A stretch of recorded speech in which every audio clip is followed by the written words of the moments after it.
Grande público aqui no Parque Antártica. O Ferro que Clube Taubaté vai jogar. A minha direita. O Barra da Dona Wagner. Carneteria aí no Joaquim de Moraes Filho. O meio que fica para o portão principal. O Arrequeiro Mário, do São José Esporte Clube, joga à minha esquerda. Forneceria aí em Taubaté, no Joaquim de Moraes Filho. O gol que fica para o Morrinho da Central do Brasil. A saída vai ser rodada pelo Esporte Clube Taubaté. O árbitro José Figueiredo consulta o seu cronômetro. 21 horas da capital bandeirense, 9 horas da noite em São Paulo. Vai começar o grande espetáculo futebolístico no Parque Antártica. Vem jogar o campo de Taubaté, no fim do estádio do Parque Antártica. O árbitro brilha o seu apito. Aumenta o coração que a bola está correndo no Parque Antártica. Foi uma coisa maravilhosa, né? Coisa inesquecível. Eu acredito que jamais eles terão essa felicidade. Subir de divisão em cima de nós. E nós subimos em cima deles. A marca desse time de 79 é muito profunda aqui em Taubaté. Está escrito. Tá gravado, isso aí ninguém tira. Depois de 79, o futebol para mim perdeu a graça. 79, a emoção é maior. Não tem. Vai ficar para a história, vai ficar para a vida eterna. A característica de 79 era, primeiro, a técnica de um Piorra, de um China, a vontade e a gana de um Botu, de um Julião, de um Wagner, goleiro, e daquela exuberância do Amauri, do Toninho Taino, do Antônio Carlos. Era essa a característica da equipe, a garra acima de tudo, que entrava em campo para vencer e não saía de campo sem a vitória. Essa que é a verdade.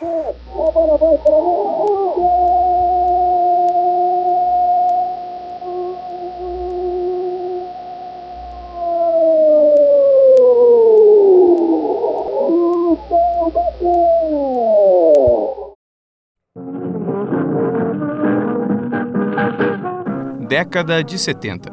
Taubaté ganhava ares de uma cidade em desenvolvimento, mas sem perder o encanto do interior.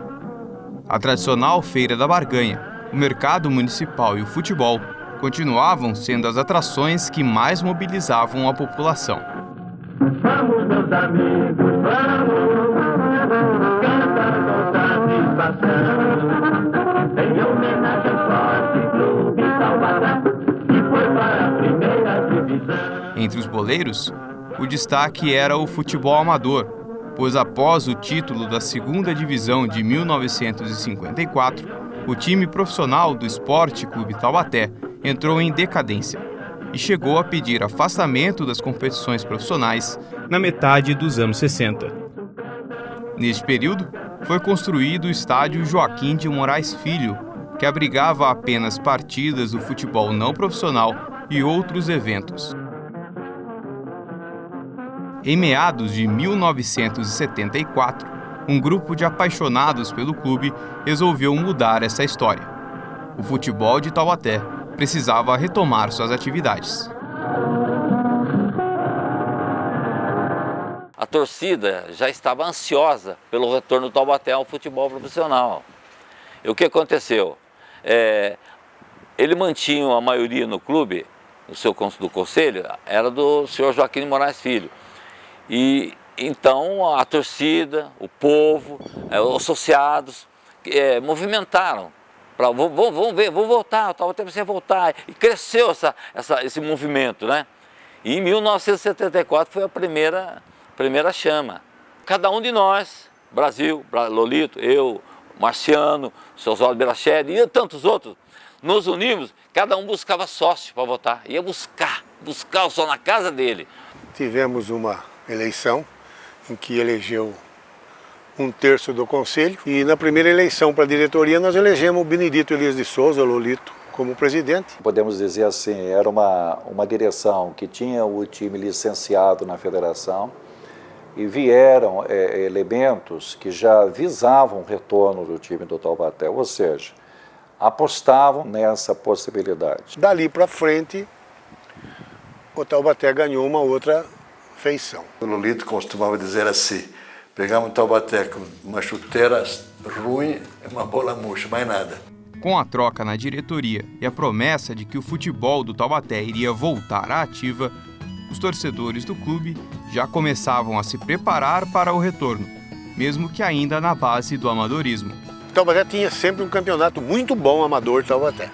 E existia 2 clubes de ponta, que era a Mecânica Pesada e o River.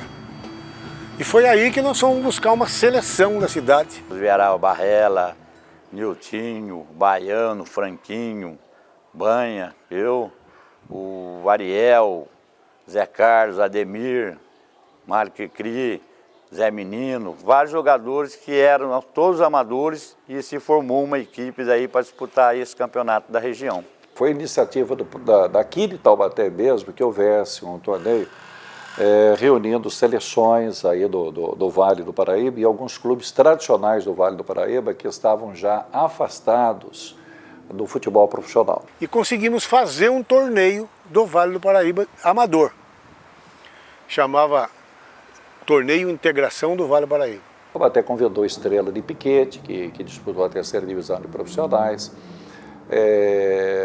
O time da Ferroviária foi convidado, naquele ano a Ferroviária não disputou, então o Taubaté foi atrás do Industrial, que tinha um time montado, era uma verdadeira seleção de Pindamonhangaba. Nós pegamos grandes jogos, grandes times também, que é o time de Queluz que tinha, o time de Paraibuna, tinha uma grande equipe. E lotou o estádio Joaquim de Moraes Filho, eram espetáculos realmente brilhantes, né? A imprensa ajudou, a cidade ajudou, a torcida marcava presença, o estado totalmente cheio em todos os jogos do Taubaté. E fora daqui a mesma coisa, a gente ia até lá.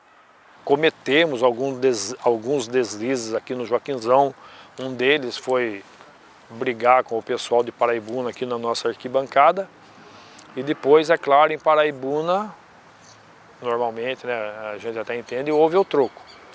Eu levei uma tijolada nas costas, que me deixou sem fôlego por alguns 40 segundos, mas quem apanhou mesmo foi o Maciel. Lá em Paraibuna tinha tido uma festa de fazendeiro lá, não sei o que, um churrasco, e a turma estava tudo bebum lá. O bicho pegou, né? Porque a difusora, ela tinha um som, a radiodifusora tinha um som local em Paraibuna, né? Pegava, tinha uma grande audiência e os programas esportivos começaram a falar sobre o jogo e tudo mais. E acabou surgindo até uma certa disputa mais acirrada, justamente porque começou a ser citado que o Taubaté era favorito, que o Taubaté tinha mais time, aí você começa a motivar o adversário e também a torcida do adversário. Começou o jogo, nós começamos a ganhar um jogo, eles partiram para a torcida, eles partiram para cima da gente lá. Um torcedor com a camisa do Taubaté, com o número 14, e em certo momento cismaram de tirar essa camisa do corpo do torcedor do Taubaté, que era o Maciel.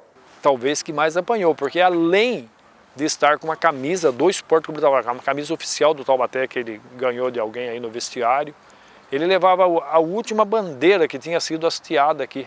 A turma partiu para cima, a gente que não tinha para onde sair, e eu encostei no alambrado assim, os caras batendo nas costas e rasgaram a minha bandeira.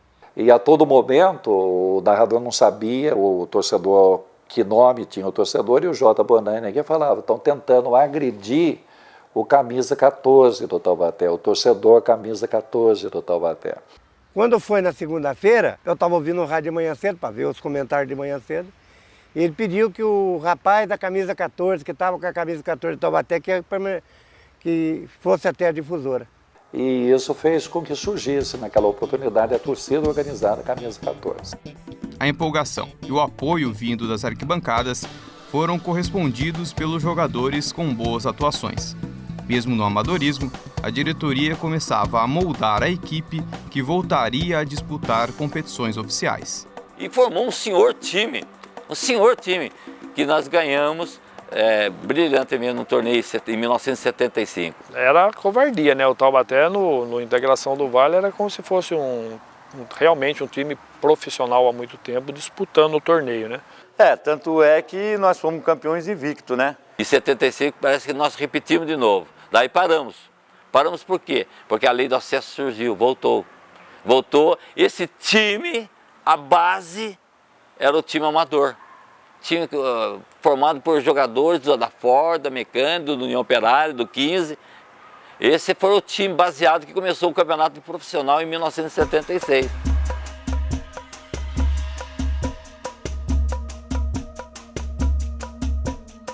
Depois de 14 anos afastado de competições organizadas pela federação, o Taubaté voltou a disputar o Campeonato Paulista.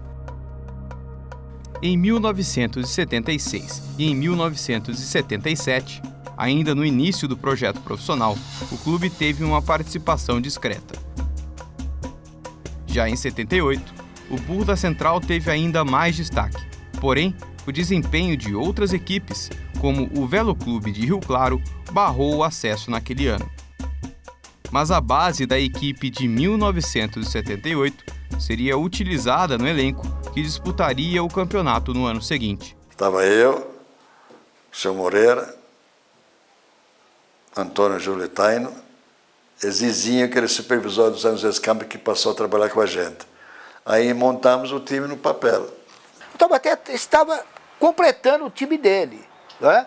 O Cleto já vinha, continuou na lateral esquerda, o Banha já estava por aqui, o Taubaté trouxe alguns jogadores do Corinthians. Cleto, lateral esquerdo, ele veio em 78, o Paulão, meia-campista, veio em 78, o goleiro do Taubaté, Alfredo, veio do São Paulo em 1978, foram jogadores que chegaram em 1978 e foram mantidos para o plantel de 79. Aí fomos buscar alguns técnicos de nome, mas não deu certo, aí trouxemos o Henrique Passos.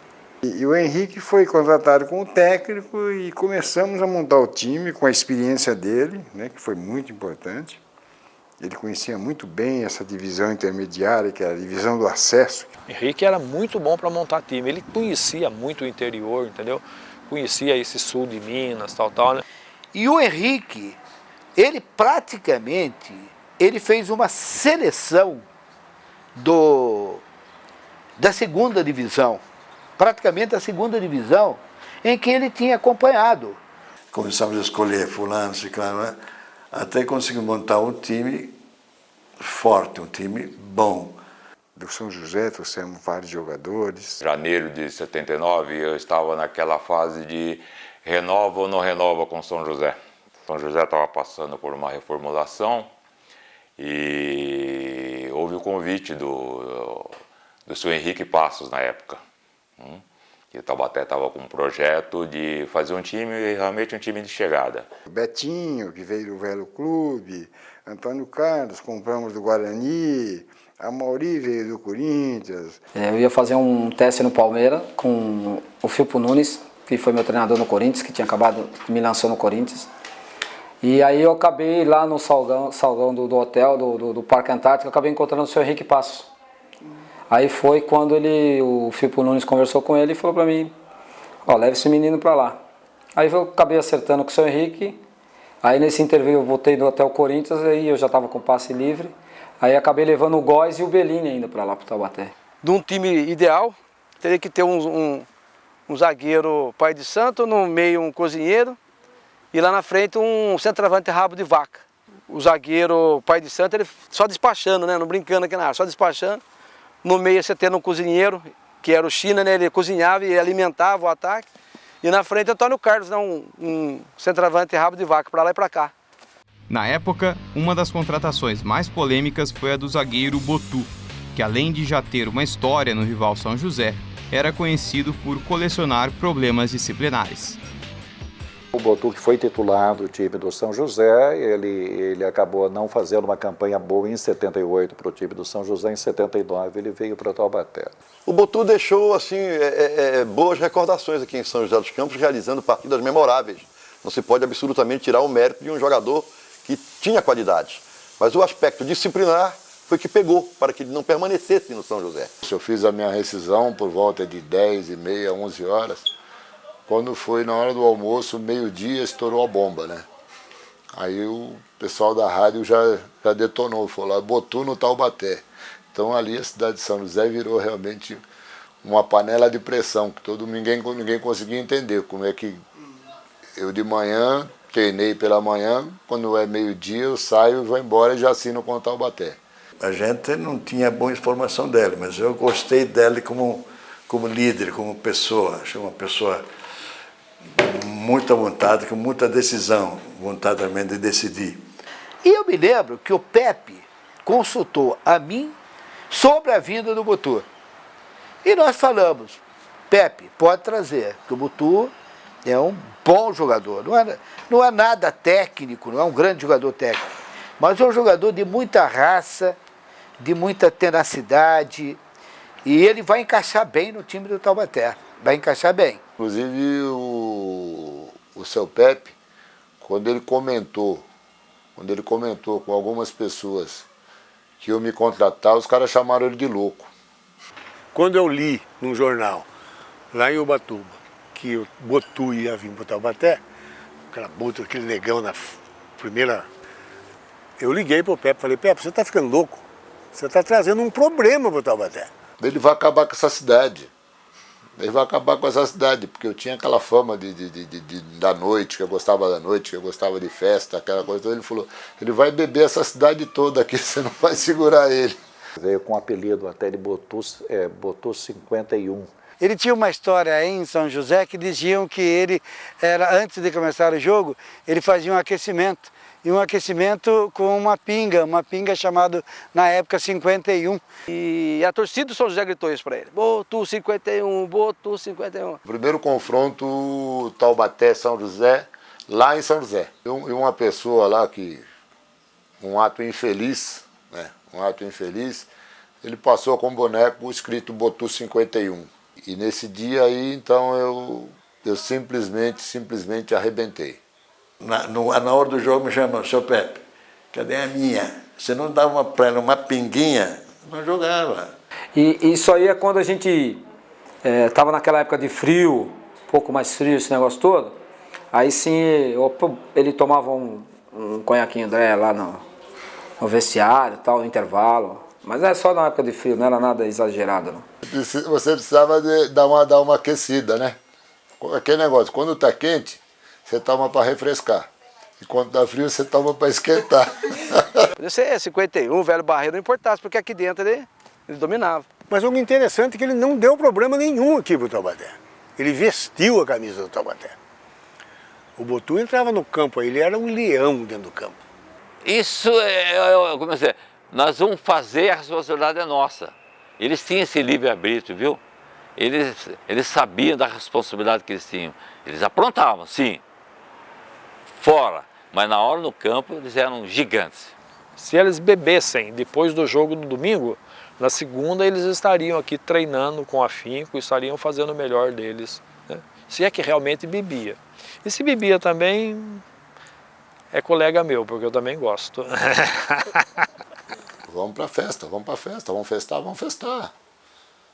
Só que no dia seguinte, não interessava a hora que chegava. No dia seguinte, nada de botar chinelinho, botar o calçãozinho, jogar a camisetinha nas costas e falar, olha, eu vou pro departamento. Não tem departamento médico não. Vai puxar fila. Isso aí nós sempre fizemos. Nessa época, ele veio também o Buzuca, né, da Caldense, e os dois dominavam isso aqui. Botu, Buzuca, ninguém entrava na área do Taubaté. Buzuca tinha um pé que tinha 60 de pé, não encontrava chuteira para ter que mandar fazer. Era considerado pelo Reinaldo, que foi o maior jogador mineiro das últimas décadas, né, jogador do Atlético Mineiro, como seu principal marcador. O Reinaldo tinha medo de jogar contra o Buzuca. A gente até brincava lá que o Buzuca derrubava e o Botu estava a cabeça. Mas eles não eram desleais, entendeu? Ele era viril, cara viril, grandão, forte pra caramba e chegava junto mesmo.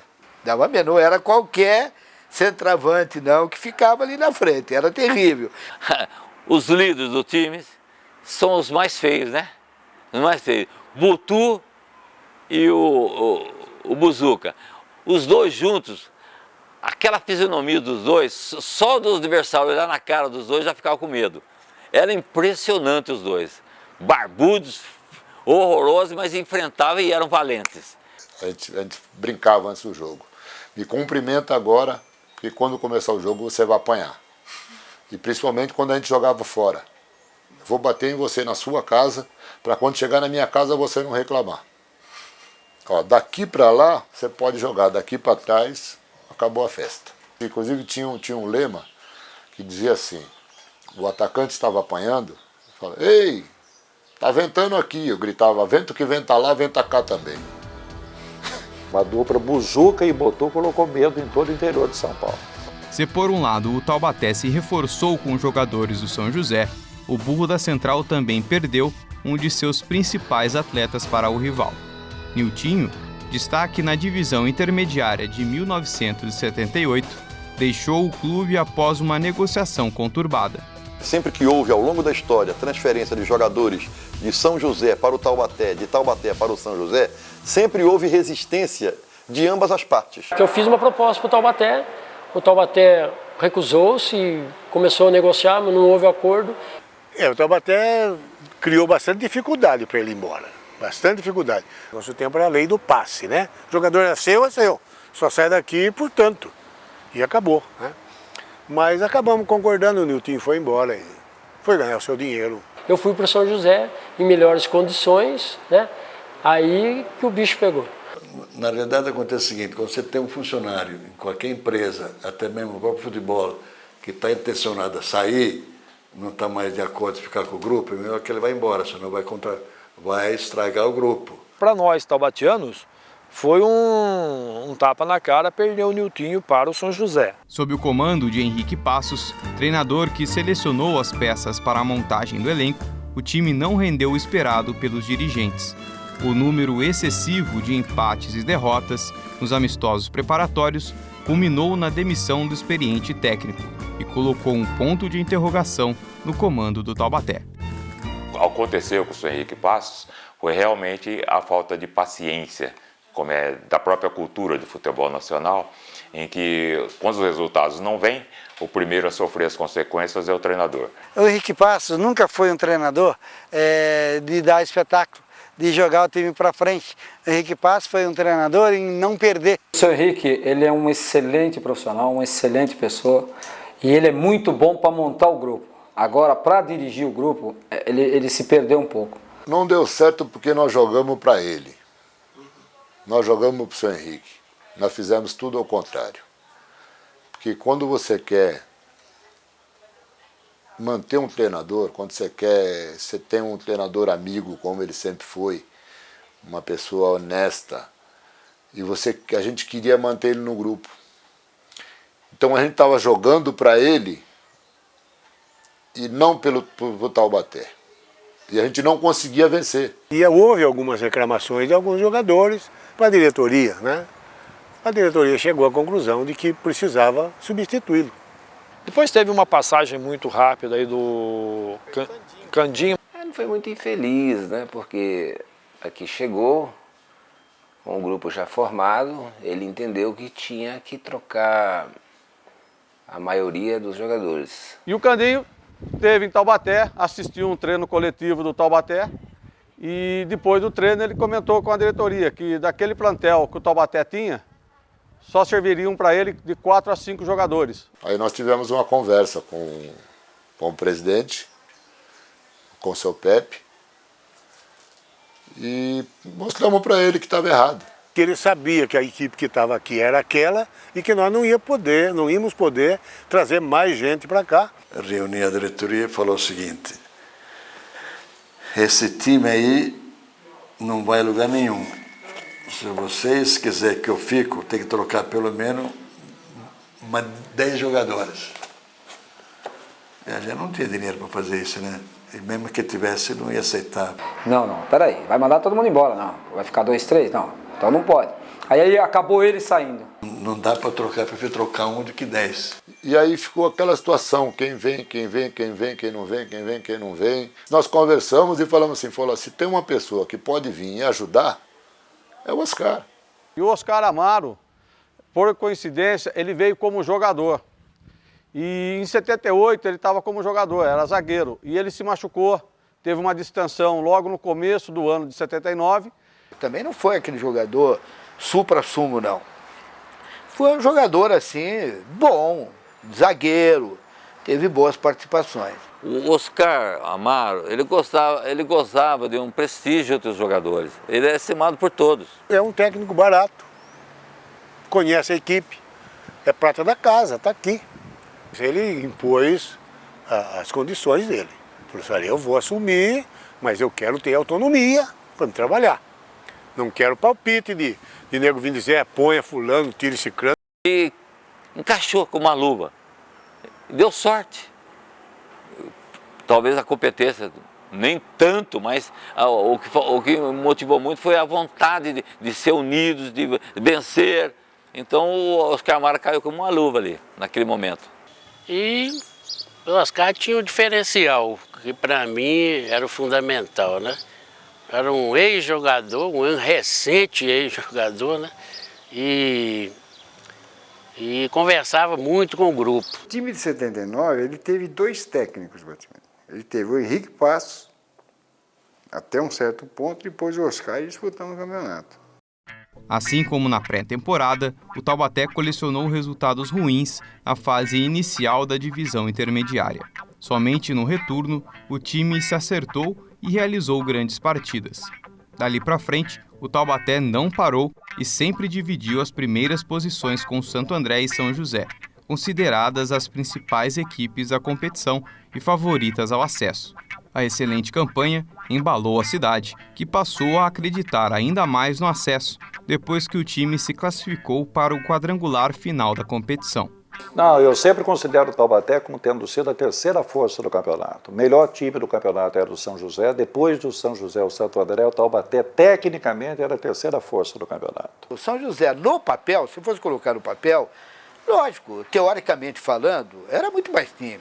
Pegava Ademir Gonçalves, lá o Darcy, jogadores que vieram do Corinthians. Se fosse falar em Buzuca na época e o próprio Butu, o pessoal não ia querer comparar com o Ademir e com o Darcy. Qualquer um dos 4 times tinha chances de ser campeão. Porém, realmente o São José era o melhor time. Eu não entendi dessa maneira. Eu entendi que o Taubaté foi para a final para ganhar. Eu não via outra possibilidade. Para mim não adiantava falar que São José é rivalidade e rivalidade, mas eu nunca vi São José como o melhor time, como o time que vai ganhar. A imprensa já está divulgando quem seria talvez o finalista do campeonato, né, que seria São José e Santo André. Sabíamos que o São José realmente era uma equipe forte, mas nós estávamos indiferentes a isso, porque nós sabíamos também da nossa condição. Se alguém falava alguma coisa, não era da nossa boca, não era de fora, que a gente sabia que os 4 times que chegaram ao quadrangular tinham chance. Tinha mais jogadores, realmente tinha melhores que o Taubaté, mas nós fomos unidos, confiantes e decisivos. Porque a gente via que o grupo se fechou mesmo, quando a gente tinha reuniões só entre nós, a gente via que o grupo ia chegar. Em momento algum, nós deixamos de acreditar que não ia chegar, entendeu? O grupo se tornou forte. Vamos sair? Vamos. Aquele pátio estava cheio de carro. Então o que acontecia? Eu simplesmente, o Beto tinha uma Puma, o Julião tinha um Opala, o Alfredo tinha um Maverick, eu tinha um Dodge, todos os carros no pátio. Pois não, a Puma era sua. Eu ia lá, pegava a chave da sua Puma e ia embora. Ia embora, eu não tinha que pedir para ninguém. Ninguém tinha que pedir para ninguém. Eu queria uma camisa, eu ia lá no guarda-roupa do Beto, do Wagner, do Amauri, do Julião, eu pegava a camisa, nós trocamos de pé de meia a carro. Quem faz isso? E você não tem necessidade de pedir para ninguém. Ô fulano, me empresta isso, me empresta aquilo.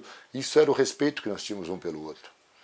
Então quem troca de pé de meia a carro Tem que vencer. A gente não tinha esse negócio de roupa, tênis, né? A única coisa que não trocava mesmo era a escova de dente. E mesmo assim tinha uns que pegavam escondido dos outros e a gente escovava, viu, né? O time estava unido. Esse unido é importante também, né? O povo de Taubaté, o torcedor de Taubaté acreditava muito. Aquilo virou uma febre em Taubaté. É uma febre.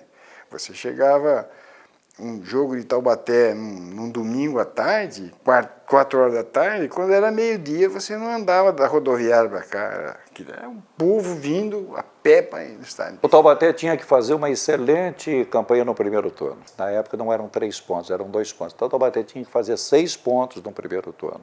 Nesse quadrangular, nós fechamos de uma tal forma, porque a gente sabia que os 2 primeiros jogos eram muito importantes para a gente, né? Então a gente tinha que vencer um desses 2 jogos que era para dar um passo grande à frente. Então nós jogamos o primeiro jogo contra a Esportiva de Guará, lá em Guará. E era dos 4, era o único que a gente não podia perder ponto, na nossa visão do quadrangular. Na semana do jogo contra Guará, em Guaratinguetá, nós reunimos a diretoria do Taubaté para a gente estipular o bicho e o prêmio que seria dado em caso de título. Esse foi um drama horrível, feio, foi dramática a situação, porque me fecharam na concentração e houve uma exigência muito grande do jogador. O Pepe chegou para mim e falou assim, a coisa complicou lá. Eu disse, por quê? E eu e o Brasil tivemos uma reunião com os jogadores para tratar do assunto de bicho e tal. Sabe que o clube sempre teve dificuldade, sempre teve. E houve uma certa, digamos assim, uma pequena revolta dos jogadores, porque eles queriam que definisse o bicho e como uma coisa não estava muito clara para eles, houve sim uma certa revolta. Houve jogador que levantou e se manifestou. Nós não chegamos a um acordo na premiação.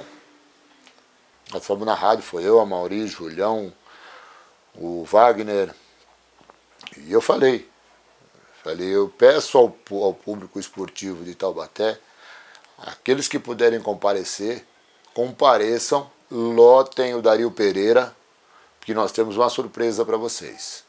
E quem não for, acende uma vela e reza com a gente. Nós jogamos em Guará, ganhamos de 3-0. Até naquele dia jogou muito, 3 gols do Antônio Carlos. E 3-0 foi surpreendente, né? Porque o Guará vinha numa arrancada muito boa. Acabou o jogo, o pessoal da rádio vieram entrevistar, perguntaram o que tinha acontecido durante a reunião. A novidade que eu tinha para vocês é isso aqui. Nós estamos aqui jogando pela cidade, pelo amor ao camisa do Taubaté. E por vocês, torcedores. Certo? Porque nós não temos bicho, nós não temos premiação. O mais importante para nós é o título. Na volta de Guará, quando ganhamos por 3-0, a gente volta rindo, brincando, contando piada e cantando. Mas houve sim, rapidamente, alguma referência ao assunto dos bichos. Porque eu estava um pouco preocupado com aquilo que tinha sido relatado para mim antes, na reunião dos 2 dirigentes, o Pepe e o Brasil, com os jogadores. E eu levantei o assunto ali dentro do carro na hora. E escuta, gente, quanto ao bicho, agora eles ganharam de 3-0, os caras estão afim, tem que dar um incentivo para eles também. Um incentivo no sentido de reconhecimento do valor deles. E esse assunto foi conversado. E eles, o Pepe e o Brasil, iam fazer um esforço para verificar o que podia ser feito para conseguir um dinheiro e colocar um bicho decente para os jogadores. Então nós jogamos, entramos e provamos para a diretoria que o dinheiro não era tudo para a gente, o que valia mais era a nossa união, a nossa força de vontade para ser campeão. Os jogadores eram muito firmes, sabe? O fato deles terem, sim, mostrado uma posição, querendo que a diretoria dissesse qual o valor do bicho, já era uma demonstração de que eles eram pessoas com posição, sabe? Não era nenhuma revolta dos jogadores, mas peraí, vamos lá, precisamos saber quanto, porque faz parte da vida deles, eles são profissionais. E o Taubaté fez 5 pontos no primeiro turno, porque venceu o time do Guaratinguetá por 3-0, venceu o Santo André em casa por 2-1 e acabou empatando com o time do São José em casa, em 0-0, aqui com o estádio lotado. Esse empate complicou para o time do Taubaté, porque no segundo turno o Taubaté teria que jogar contra o Santo André e com o São José fora de casa. Tivemos um tropeço só nessa fase da competição, que fomos perder para o Santo André, que era um resultado normal. Voltamos com a Esportiva em casa. O Sr. Henrique, como conhecia muito bem o time, ele então era o treinador da Esportiva de Guaratinguetá. Ele armou um esquema neutralizando os nossos 2 pontas, que era o Betinho e o Mauri. Prendeu o Banha e o Cleto para não deixar apoiar. E botou um homem especificamente para marcar o Piorra, que era a cabeça do nosso time, né? Dificultou bastante. E aquele gol que acabou saindo no abafa, na raça, né? Então tava um dia chuvoso, se eu não me engano. Eu peguei, a bola viajou, ela pegou na canela, acabou entrando. O Amauri acabou fazendo aquele gol, que foi realmente a salvação do Sport Clube Taubaté. Ganhamos o jogo de 1-0 aos 48 minutos do segundo tempo, gol do Amauri.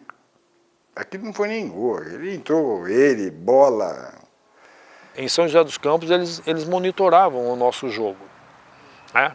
E quando o Taubaté fez o gol aqui aos 47, é um gol achado ali e tal, achado entre aspas porque o time cavocou a oportunidade. Em São José dos Campos quebraram o pau, invadiram o estádio, aquela coisa toda. Foi 1-1 o jogo, tinha chovido muito, estava chovendo, choveu bastante, o campo está muito ruim. E parece que num lance do Tião Marinho fez um gol de cabeça ou com a mão, não me lembro direito como é que foi o lance, um cruzamento, o juiz deu gol, depois anulou, aí correram em cima do Bandeira, foi uma confusão, uma briga generalizada ali. E no final do jogo tava 1-1, e aí de repente começa um fuzuê, uma bagunça e tal, e aí eu vi entrar um cara lá, um baixinho, bigodinho e tal, chamado Robson Marinho, isso eu fui saber depois, que eu não sabia quem era, que era um político lá da região, tinha muito prestígio à época, ele invadiu o campo. Eu comecei a esculhambar, falei, tá vendo como é que é? Esses políticos não tem o que fazer, em vez de eles irem lá para fazer o trabalho deles, eles invadem o campo e tal. Um segurança do cara ouviu e falou assim, para de falar esse negócio aí, senão eu vou quebrar a tua cara. Eu, muito varziano, falei assim, você não quebra nada. Só que o cara era de palavra, né? Aí ele me deu uns 3 murros, quebrou o fone, quebrou o microfone, saiu do ar, virou uma confusão. E o Robson era um camarada, um deputado, uma pessoa de São José, que tinha uma capacidade muito boa. Ali entrou paixão.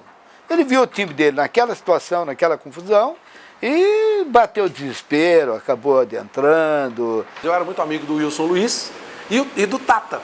Aí eles falaram, pô, que isso, eles jogaram São José? Falaram, pô, o cara é nosso amigo, é gente nossa. Aí eles me agarraram, um de cada lado, e me levaram para o vestiário de São José. Na segunda-feira eu fui na federação falar com o Nabi Abichedi, que era o presidente. A federação acabou fazendo com que as 2 partidas finais, o jogo do Santo André contra o Guaratinguetá fosse no Pacaembu e o São José jogasse com o Taubaté no Parque Antártico. A federação não tinha outro caminho a não ser o de determinar campo neutro para os jogos finais daquele quadrangular da divisão intermediária.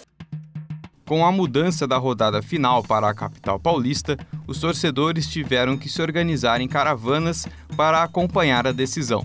Mesmo com mais de 100 ônibus deixando a cidade rumo ao Parque Antártica, houve ainda quem preferiu ficar em Taubaté. Só se falava no Esporte Clube Taubaté, nunca se vendeu tanta camisa do Esporte Clube Taubaté quanto na época. Isso aqui era só bandeira azul, era só Taubaté. Nós colocamos 110 ônibus de torcedores no Parque Antártico. Uma parte a gente conseguiu de graça e outra parte as pessoas pagaram. A cidade praticamente parou. Muita gente fechou as portas às 4 horas, porque o pessoal queria ir assistir o jogo. Nós fizemos um trato com as empresas que transportavam os funcionários das empresas de Taubaté, né? Ford, Volks, tal. E o cara desolvava o funcionário e vinha para o Largo do Rosário. Nós tivemos aí cerca de, eu acredito, uns 4.000 torcedores de Taubaté, de um lado do estádio, o torcedor do São José menor, por volta de 2.000 torcedores do São José do outro lado. Taubaté participou mais dessa final. Parou a cidade, aquela empolgação, e todo mundo, meio período nas fábricas aí para poder acompanhar, e foi todo mundo para lá, para São Paulo. Nem eu, nem o Lolito não quisemos ir. Ah, vamos. Não, eu não vou. Eu não vou porque eu não vou aguentar ver o Taubaté. Se o Taubaté ganhar, eu vou morrer de alegria. E se o Taubaté perder, é capaz de eu ter um colapso cardíaco lá. E melhor eu não ir. E não fui. Aí o Lolito me telefonou. Brasil, vamos assistir o jogo junto. Vai ser televisionado. Eu falei, nem televisionado eu não quero ver. Falei, então eu vou lá no Cristo Redentor, vou levar o radinho lá para me escutar lá. Eu falei, eu vou com você, e nós subimos, fomos lá assistir o jogo lá em cima. Vamos ouvir o jogo lá em cima.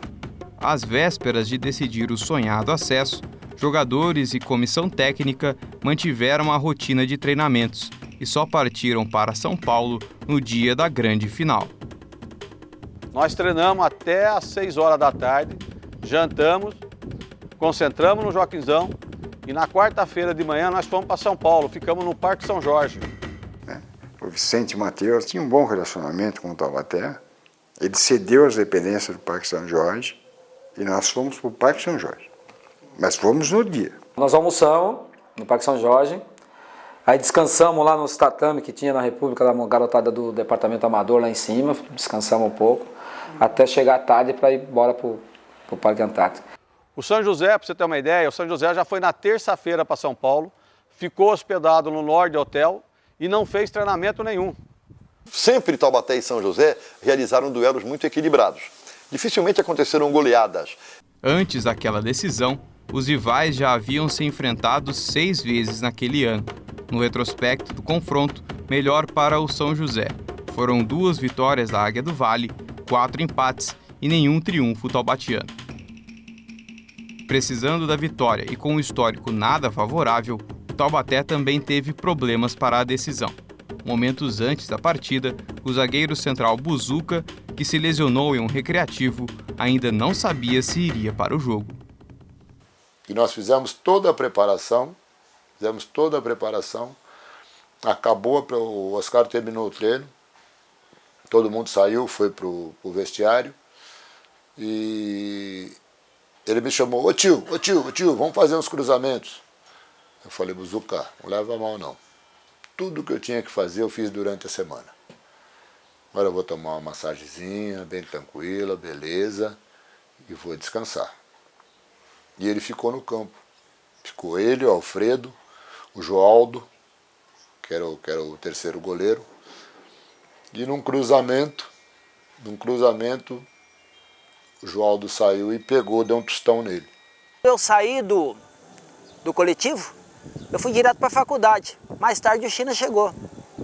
Até ele disse, ô, seu santo é forte, você derrubou o Buzuca. Eu falei, mas como que derrubou o Buzuca? Eu saí de lá do coletivo, ele estava treinando. No Parque Antártico nós tínhamos um grande problema, né? Nós tínhamos o nosso zagueiro titular machucado. O Buzuca fazendo tratamento o tempo todo. Chegou no Parque Antártico, o médico do Palmeiras cuidando dele, tentando dissolver aquele caroço que ficou. Os médicos do Palmeiras, o departamento médico do Palmeiras, ajudou a examinar ele, né? Verificou que ele não tinha condição de jogar. Uma preocupação grande, pois o que era uma barreira, ninguém passava dele. E quando chegou a notícia pra gente, olha, o Buzuca não joga, já o Guari. O grupo todo sentiu. Na hora do jogo, ele fez o teste, não teve condições, o Oscar falou para mim, vai ali. Eu falei, vou, por que não? O único detalhe que preocupava um pouco, que o Ari era mais baixo que o Buzuca. Não era tão baixo, mas era mais baixo. E o Buzuca era um cara alto, forte, né, raçudo. Então, subia bem de cabeça. Ele e o Butu ali era uma zaga quase que intransponível. Monolítica mesmo, repito, né?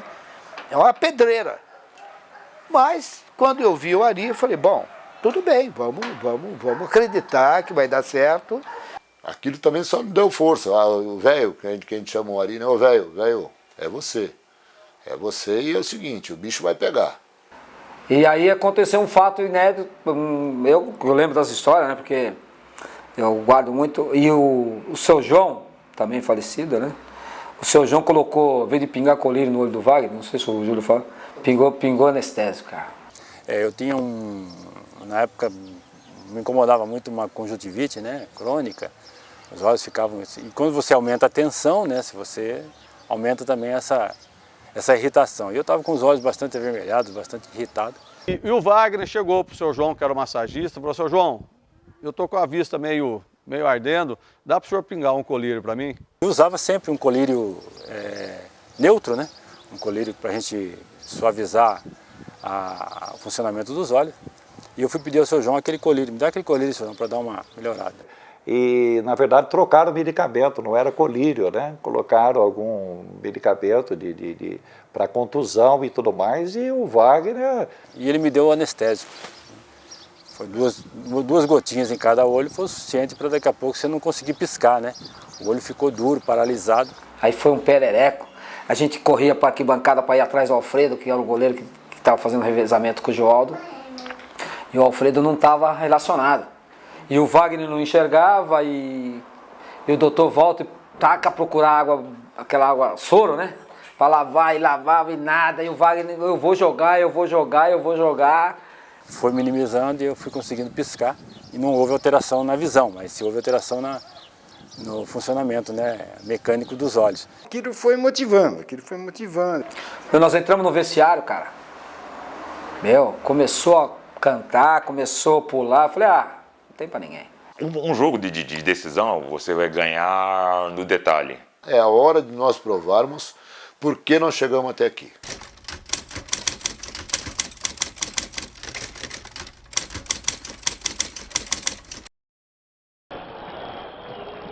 Lateral para o Taubaté movimentar.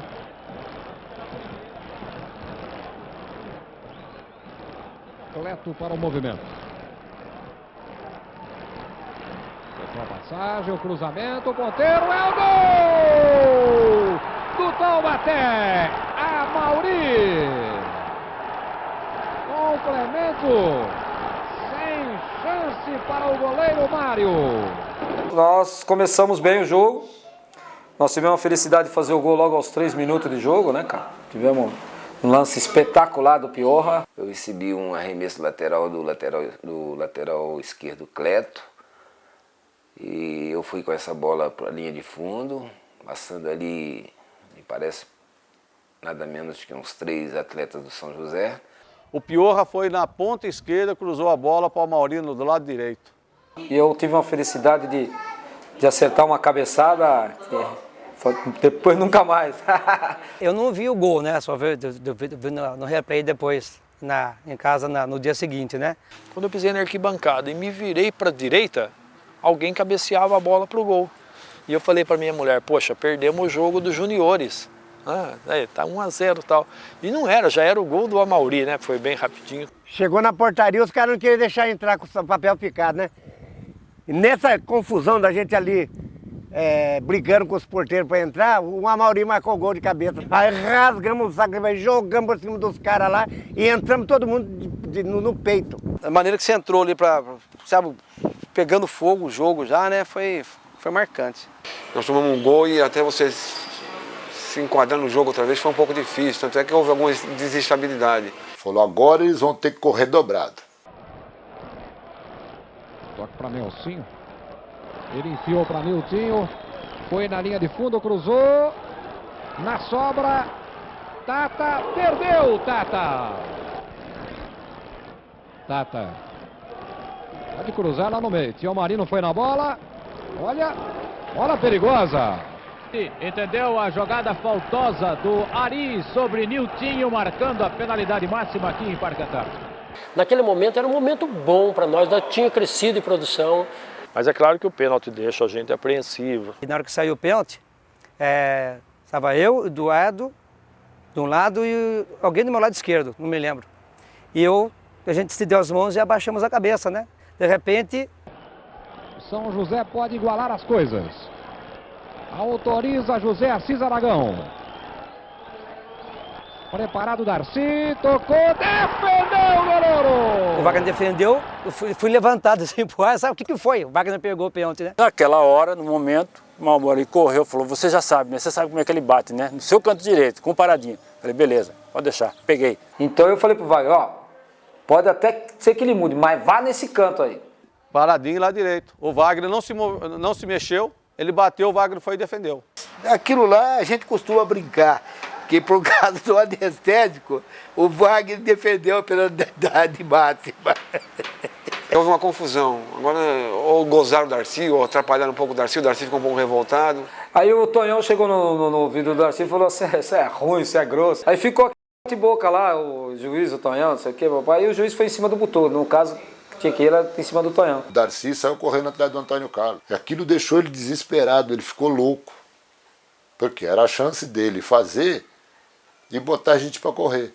Vai sair cartão. Cartão vermelho. Cartão vermelho. Expulso o ponteiro Nenê é 1. Nenê é 1. E o outro... Exatamente, ele vem saindo. Expulsou um jogador do Taubaté também, hein? Taubaté, Nenê. Não, Ponteiro Betinho. É, Betinho. Aliás, não é Betinho, é Nenê.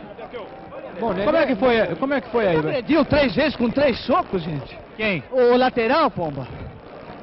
Agora o Bandeira disse que eu revidei. Mas ele me atingiu 3 vezes. O cara deu sem bola lá. Agora vai... Ele vai sempre defender o lado dele, né? Eu vou defender o meu. Mas desde quando começou o jogo, nós dois já estávamos ali. Inclusive, não foi nem o juiz que viu a discussão nossa. Quem viu a discussão nossa foi o Márcio Campos Salles, que levantou a bandeira quando saiu um escanteio lá e chamou o Aragão antes de cobrar o escanteio. E cochichou com o Aragão já veio e já expulsou. Expulsou o Nenê primeiro e expulsou eu por segundo. O Banha era muito matreiro. Que o Banha, eu acho que deu uma forçadinha assim, os dois foram expulsos. Quando há discussão entre os dois, papai, ele podia até advertir os dois, né, e deixar. Aí no vestiário, quando virou o jogo, aí ficou o Oscar Amaro assim, ó, sai Amauri e sai Betinho. Né, que a gente tinha que tirar um atacante. Ele tirou o Betinho, que era o ponto esquerdo, e colocou o Julião na lateral direito. Fecha um pouquinho mais o meio do campo e tem a liberdade de ir à frente. Tentativa de Tião Marino. A sobra de Amauri. Tentou para Antônio Carlos, devolveu o Darcy. Vem cartão aí. Reclamação, cartão vermelho. Tião Marino. Tião Marino era um centroavante fantástico na época. Todo jogo o cara fazia gol. Da do Tião ele foi muito rigoroso mesmo. E atrapalhou em demasia o São José. Preparado o Fidelis para a cobrança. Lá no meio. Subiu o Tata, melhor Botu. Sobe Cleto. No desvio a bola caiu com Ademir Gonçalves. Levou, falta. Olha que boa chance tem o São José ali no meio. Se você trabalha sempre, né? Você treina, você tem uma vida sacrificada para poder nesses momentos decidir, ter o poder de decidir. Autorizado o Tata, tocou. É o gol do São José. Tata. Número 8. Empata a partida no estádio Palestra Itália. E alguns jogos que eu cheguei a ver Taubaté, que nós jogamos, eu via que ele saía antes da bola. Formaram a barreira, batendo no canto do goleiro, quando o goleiro saiu, ela entrou no canto dele. Deu uma esperança muito grande para o São José poder virar o jogo. Edinho, agora o São José está com 8 só. 2 expulsos e 1 contundido. Bola para Tata. Dominou Tata. Cruzou. Nelsinho foi quem tocou. Pode ser um bom contra-ataque do Taubaté. 1-1 o placar. Ademir. Aliás, Amauri. Amauri cruzou. Antônio Carlos. Pode virar. China. Travou a tempo Ademir Melo. Julião na briga ali. Ganhou a parada. Julião. Virou China. Que bela bola. China. Boa jogada de China. Saiu o goleiro na sobra. China, Antônio Carlos. Tocou, defendeu Antônio Carlos. É o gol do Taubaté. Antônio Carlos. Número 9. Amplia o placar no estádio Palestra Itália. Taubaté passa à frente no marcador. Foi uma jogada do Chile, saiu do lado direito, driblou 2-3, já ir pela intermediária. Foi atropelando, foi levando. Eu ameacei enfiar a bola para o Amauri. Se não me engano, o Ademir Gonçalves, que ainda já estava machucado, colocou a perna para travar o passe. Eu dei o corte. O Darcy veio do outro lado, eu cortei para dentro, né? Cortei de um lado, cortei para o outro. Deu aquela confusão. Foi um bate-rebate danado. Essa bola, ela alçou e nessa altura veio na cabeça dele. Aí eu estava sentado, eu dei um salto lá, me cabeceei para dentro da área de novo. Foi num bate-rebate, onde eu tive a felicidade de estar no lugar certo e na hora certa. Do jeito que ele estava deitado assim, que ele caiu, ele deu uma bicuda, a bola foi lá no cantinho. Eu sei que a bola foi parar dentro da rede. Uma efervescência na área do São José e, de repente, o time do Taubaté comemorando. Né? Foi um gol de pura raça de centroavante com faro de gol. Dificilmente o São José ia conseguir o gol de empate. Jogamos a toalha porque na final de partida, gol chorado, espremido. Olha, naquele momento, sabe, foi desagradável mesmo pra gente. Atleta, sabia que com 9 ovos não conseguiríamos reações. Torcida do Taubaté apreensiva com esta descida do São José. Baitaca virando. Impedimento. E atenção, deve terminar o jogo. Pega a bola, Aragão. Quando o Aragão pegou a bola que levantou, a gente falou, agora acabou, e acabou mesmo, que ninguém roubava mais. O título já era nosso, pô, não tinha mais jeito. Eu não sabia o que eu fazia. Se eu corria para a torcida, se eu abraçava os jogadores, se eu procurava um parente ali que estava indo assistir o jogo. Nossa senhora, a emoção foi muito grande. Tudo que estava atravessado na garganta durante o campeonato todo saiu aquela hora. A gente chorava, outro soltava meia dúzia de palavrão e... E você ser campeão em cima do time, que você acabou de sair, não tem coisa melhor. Eu devo muito a São José. Eu fui muito bem tratado pela torcida, pelos diretores, pela imprensa. Então, eu não me arrependo. Mas eu gostaria de ter sido campeão com o Taubaté. Meu querido amigo Niltinho, que eu quero muito bem, né? Quero muito bem o Niltinho, sempre gostei do futebol do Niltinho. Mas ele deu azar, porque foi jogar no São José e perdeu. Eu ainda brinquei com ele muito tempo depois, ele estava na equipe errada, né? Se tivesse lá do Taubaté, ter sido campeão. Eu vi um burro lutando com uma águia, foi transmitido no rádio e televisão. De pouco a pouco a águia foi perdendo pena, quebrou a asa e o burro foi campeão. Eu vi um burro lutando com uma águia, foi transmitido no rádio e televisão. De pouco a pouco a águia foi perdendo pena, quebrou a asa e o burro foi campeão. Vai burro, vai avante, você é burro misturado com gigante. Vai burro, morde ela, águia sem asa vira frango de panela. Eu vi um burro lutando. A alegria era tanta. Eu e o Lolito descemos lá, viemos embora para a cidade e todo mundo que a gente ia encontrando, a gente ia festejando, gritando. Teve um show da Rita Lee no Taubaté Country Club, isso foi marcante porque a Rita Lee é a rainha do rock, né? Casa cheia no TCC, quer dizer, milhares de pessoas no TCC. E quando terminou o jogo no Parque Antártica, deram um toque para ela parou o show e ela anunciou a vitória do time do Taubaté no Parque Antártica. O Taubaté era campeão da primeira divisão contra o São José e o Taubaté estava na primeira divisão do futebol de São Paulo. Então você imagina que um show de rock virou um carnaval para o TCC, né? O retorno foi marcado pelo medo, né, de atravessar um certo trecho da Dutra, um trecho vencido, um trecho magoado, né? Nosso ônibus foi apedrejado na época. No meu ônibus que eu estava, houve revide, que muita gente ainda tinha um ou outro louco que estava com um pistolão. Abriram a janela. Como o Maciel levou muitos fogos, nós tínhamos que soltar aqueles fogos em algum lugar e escolheram soltar justamente na cidade derrotada. Corremos um certo risco, mas nada apagaria a nossa felicidade em comemorar, em gritar no quilômetro 140, 150 lá da Dutra, é campeão! Passamos pela cidade de São José, com a gente, com nós jogadores, não houve nada, ficou tudo bem. A torcida nossa que tinha vindo na frente já tinha comunicado à polícia que estavam atirando pedra ali no viaduto de São José. Aí a polícia lá de Jacareí, lá, a viatura da rodoviária lá, escoltou 2 carros na frente e 2 atrás do nosso ônibus, nós passamos tranquilo. Nós chegamos por volta de 3h30, 4 horas da manhã. E o que é mais emocionante, a Avenida JK ali, da antiga delegacia, lotada de fora a fora. Quando nós chegamos aqui, de madrugada, onde chegou aqui, era 3 horas por aí, mais de 3 horas da madrugada. A cidade todinha acordada. Nós chegamos lá no trevo, de saída da Dutra, para pegar o viaduto ali, cheio de gente batendo palma, gritando e cantando. Bandeira de mais bandeiras do Taubaté.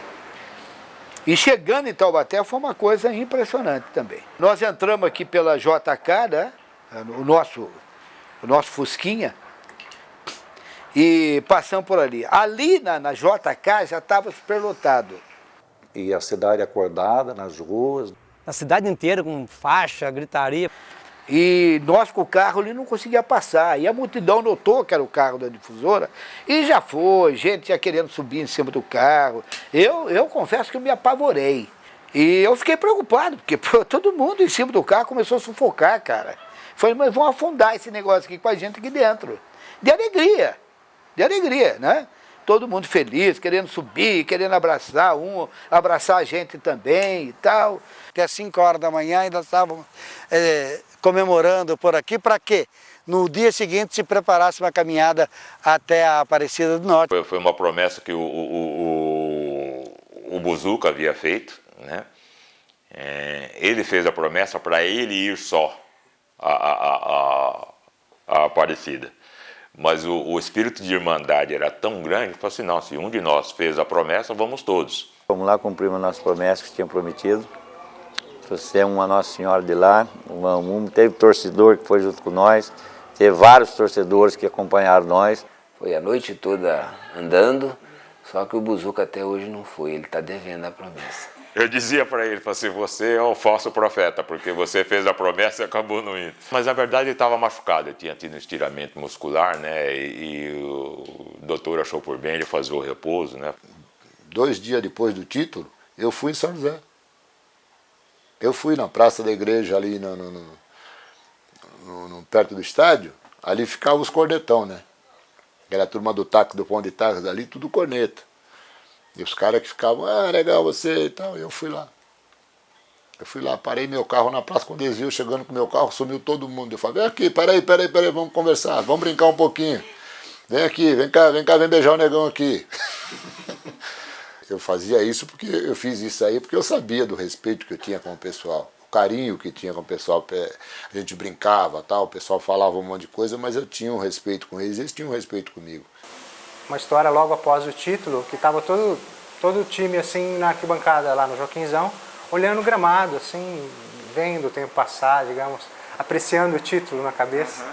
E saiu uma reportagem num grande jornal da região, que mostrava a foto de cada jogador e o histórico técnico deles. Então eu fui lá pegar o autógrafo de cada um deles e eles gostaram, eles olhavam aquilo, pô, somos nós, né? Onde que eu acho isso? Eu tinha tudo isso autografado. Foi uma fase assim que bem legal, né? Acho que valeu a pena Taubaté. Foi um título da minha geração que eu nunca mais vou esquecer. Com a conquista, o Taubaté ganhou o direito de disputar a primeira divisão do Campeonato Paulista de 1980. No torneio, que marcou a volta do Burro da Central à divisão especial, depois de quase 20 anos, o desempenho foi razoável, com um 12º lugar. O destaque foi para o atacante Edmar, artilheiro da competição com 17 gols. Durante os 5 anos que permaneceu na primeira divisão paulista, alguns jogadores de peso vestiram a camisa do Taubaté, como o Pé de Anjo Basílio e Alfredo Mostarda. Mesmo depois de sair da elite do futebol paulista, na segunda metade dos anos 80, os torcedores jamais vão se esquecer dos jogadores que marcaram seus nomes na história do clube.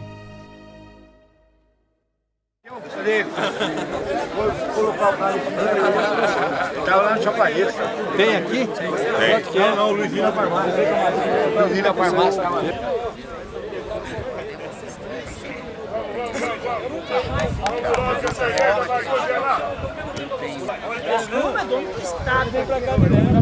Não, zagueiro está paredinho.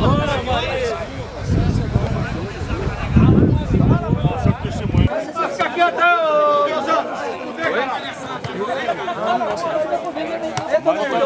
Qual? Foi no vestiário. Tudo igual. Quer pressionar quem? Vai falar no canto do negócio, cara. Eu vi um Guru brigando com esse cara aí. Parece que são bons com aí vale o ouro, hein?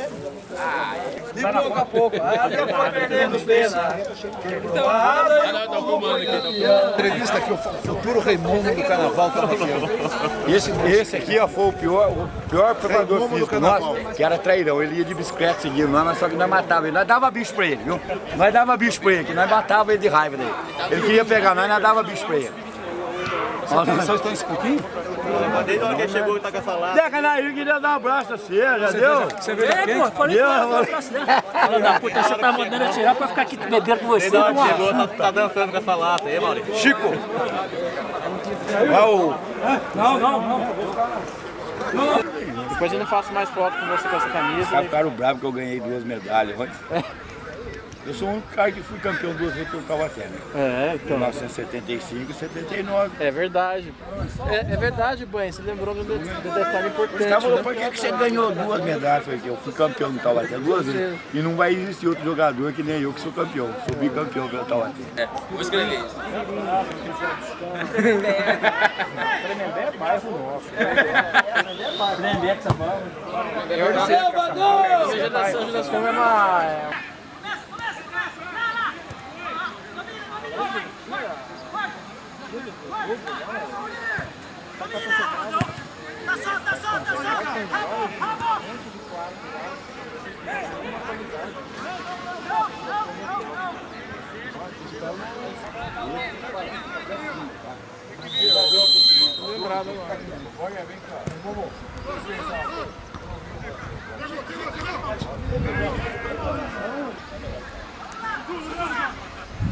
É o choquinho, porra! Ei! Chega, Paulo, chega! Segura! Chega! Agora!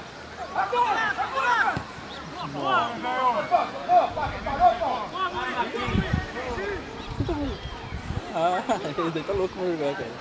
Golaço. Tá que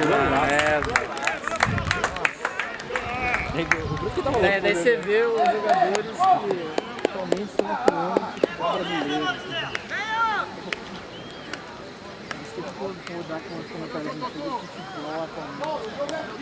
Quando o Pior tocou, ele já sabe que eu estou partindo na velocidade, então isso já é treinado faz 30 anos atrás.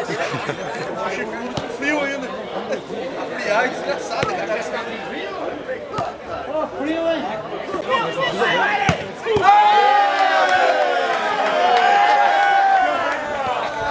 Toma tudo esse cara aí, ô Wagner, porra! Você não é mais ou menos, né, Wagner? Porra, tá no meio dele, porra! Cara, agora são 2, velho. Não, você vem 2.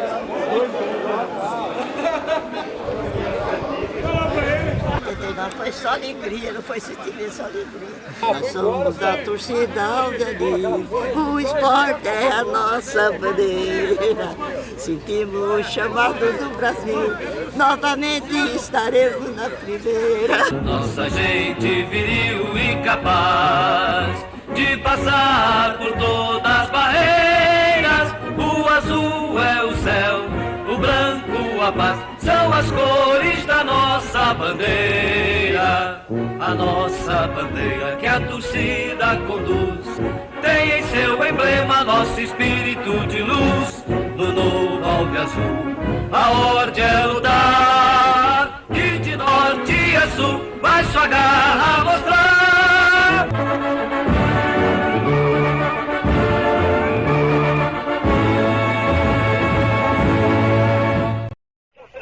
Da divisão intermediária, arremesso pro Taubaté, Cleto soltou pra Betinho, tocou pra China, e bateu, passado pra Marília, cabeça, gol!